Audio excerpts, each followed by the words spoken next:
Hey, it's philzGoodMan. Even though I'm constantly adjusting my Krunker settings, a lot of people continue to ask me about them, and since there's a lot of new settings in the game, I think that it's about time that I do a settings update video.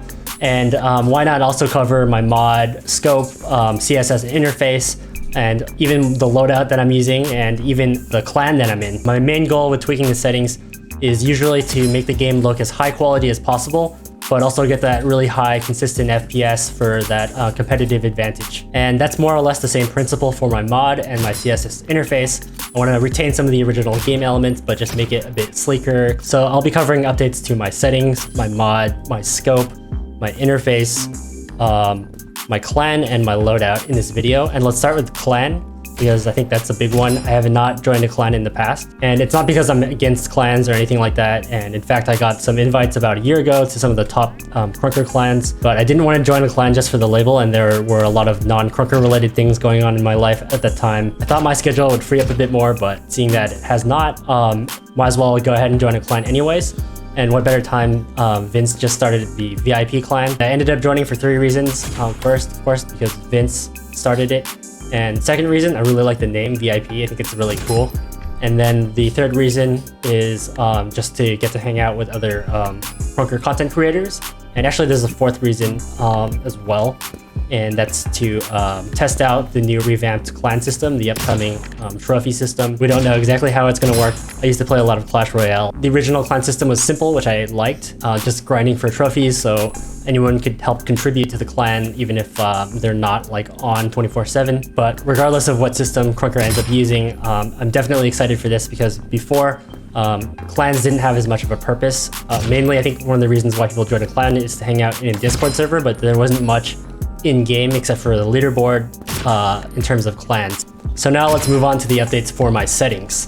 And of course, like I said, there's many new features added to the game, so I'm always tweaking my settings, and you can find my latest settings at philzgoodman.com. But I want to highlight a few things. First, going to talk about the performance section. And in the past, I used a resolution of like 1.0, but now I'm using a resolution of 1.2 for its anti-aliasing effects. And frame cap, you know, I go between 750 and 800, but in general, because of slide control and the fact that I've been having more stable frame rates in general, I'm able to use those settings for the resolution and the frame cap. I got low spec turned off, no textures off, and map details off. Map details is the big one, because that one has a significant hit to performance, at least especially when it initially launched, but it might be one of these settings that's going to improve a lot moving forward. Particles turned on. Particle distance and render distance, I haven't had a chance to mess around with these too much yet, so I just kind of put them in the middle. And then the shadow settings, probably where I differ a lot from other Krunker players. I have shadows turned on because I think that adds a lot of depth to the game. I'm not a huge fan of the super flat look that I see a lot of other people using.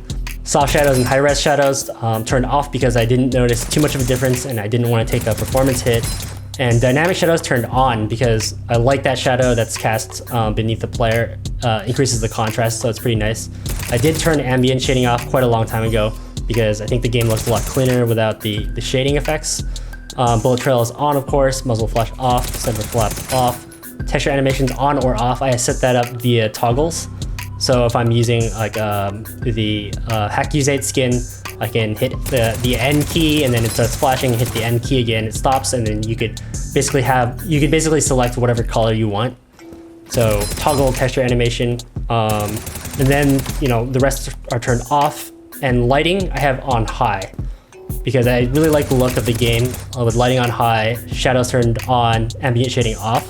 I just think that it's a really cool blend of like the 2D flat look of like a block style game, but having that more epic lighting effects just adds a lot of depth. Now I'll touch on the gameplay section. So basically I just am using half the sensitivity that I was before because of my mouse DPI. Before I was using 500 DPI and now I'm using 1000 DPI. And that's to reduce the effects of micro stuttering, especially when you're playing at high refresh rate, high FPS. And I basically found from a reputable site, Blurbusters, and what they found is that to get the best stutter-free experience in low motion blur by increasing your mouse's DPI and lowering your in-game DPI, it does really help. Okay, now moving on to the view model section. which does include the offsets, and my weapon offsets are probably like the #1 comment that I get asked right now.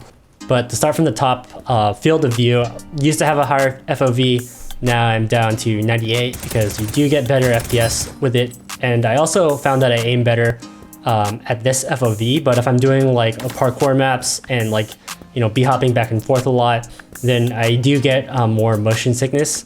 So I may increase that if I'm doing parkour. And weapon FOV, I like it high because I think it looks stylish that way. Bobbing, leaning, just, you know, pretty low, pretty subtle effects. And then the offsets are the interesting ones. So basically using a very low X and Z offset, and then having like a really high Y offset. And that's how I get that effect that you see on screen. Weapon aim animation, I got that turned on. Hide weapon on ADS turned off because I use philzGoodMan, which has like the weapon offsets kind of baked in, so the gun's not blocking your vision. And I also have that transparent scope on like red dot sight. The show settings, everything is turned on. The show hands is an interesting one. I did experiment with it turned off, and I do see that there are some benefits, but it just felt too weird to me. And I felt like the gun did not look as cool with it turned off. And then if you have a die or something, then you don't get to see that in first person mode. So those are my settings, and I'll be updating them on philzgoodman.com. For the client that I'm using, I'm primarily using 2 clients. The first is the official Krunker client, but right now my main client is called the IDKR client. I think that the developer of the client is really thoughtful and deliberate in his decisions. He does everything for a reason. And it also has the original game style elements. So for me, I think that's something that's important. I want it to still feel like Krunker. So some of the main ideas behind the IDKR client are just, you know, stable in-game performance across like various updates, but it's also highly customizable and has some like back-end graphic settings. This developer, very talented, from Japan, by the way. He is going to stop developing the custom Krunker client and then focus on IDKR in the future. So I'm really enjoying this client. I love that I can do a Chrome inspect and also use resource swapper at the same time. So this client right now is my go-to. Now let's move on to philzGoodMan. And thank you guys for like using it and for downloading it. Definitely appreciate that. And other people are really liking it as well and making like derivative work off of it, which is definitely invited. I have no problem with that. So the only major update at least, is adding the intervention sound, which you probably heard in this video already.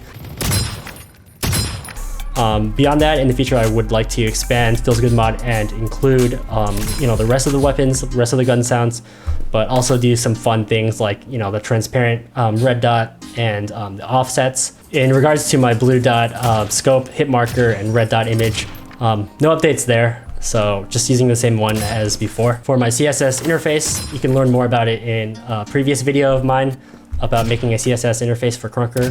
But I did make some changes, just basically optimizing for performance. Some of the effects like the backdrop filters with the gradients, I just kind of like reduced the amount and instances of using that effect just to improve the performance, because you know, I see a lot of really cool custom UIs that use like, you know, different models, different resources, but all that processing, it does take time. So just to keep everything more lightweight, I did strip down the UI a little bit. Now let's talk about my Season 3 loadout. So previous season, I was mainly using Hunter and Triggerman. And this season, I'm mainly using Hunter and Run and Gun. And that's just because to mix things up, I did give away my Matrix skin for the AR. So, I mean, that definitely played a role in it. But I really wanted just to mix things up with the SMG, and I'm really enjoying playing it. So in terms of skins, for Hunter, I'm rocking the Intervention, and for the SMG, I'm using the Hackuzite skin because I like the transparency. You know, the idea of it really goes well with my mods as well. So just like having better visibility, but still being able to keep the gun model.